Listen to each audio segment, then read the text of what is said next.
ओ काका अज भला वडी मुंह में बैठो हां भला खंड जो जहाज बुडी होया तई छा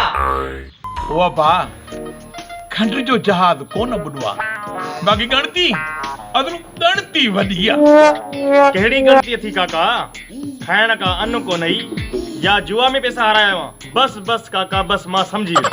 पक व्याज खोर दर ते आयो हुंदई ओ बा वलण पुत्र बी गणती नहीं गणती या त सजे गोठ जा छोरा शादियूं करे बचन बारन जा पियर थी विया ऐं मावारो छोरो वते तो अञा ताईं नासा हणंदो कोई परणायस न काका कहीं रोकियो अथी ओ पुत्र अदल वडो वसु कयो ओ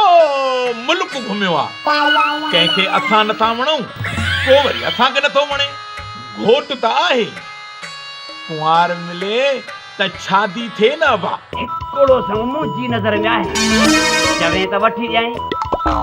असल छोरी जी गाल न करे केड़ो समवलू केड़ी छोरी इहा साबू वाली खोती खोती खोती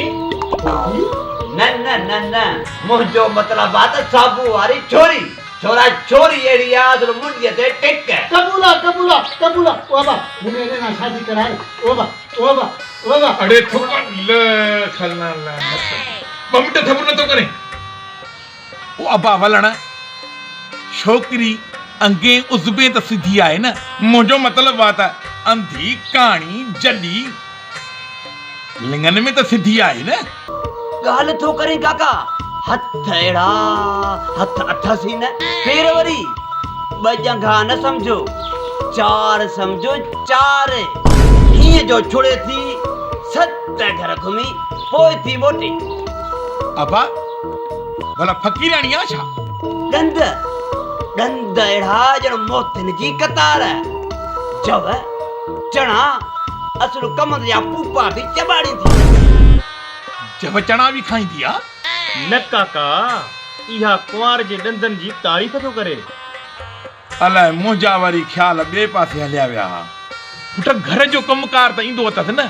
मुंहिंजो मतिलब आहे त रंधु पचा सोणी सेबती ओहो काका गाल तो करे कम जी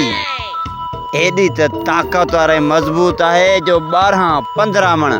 हणी गाडे में ढुकाए त हिके असांजे शिकाबर वञी पुॼंदी बाप ने ओ बाप ने अड़े रे हेक जानती रे मथत संग घर में आयो आ वरी निभाव तो खणे मगन ने आजादी कोन कदे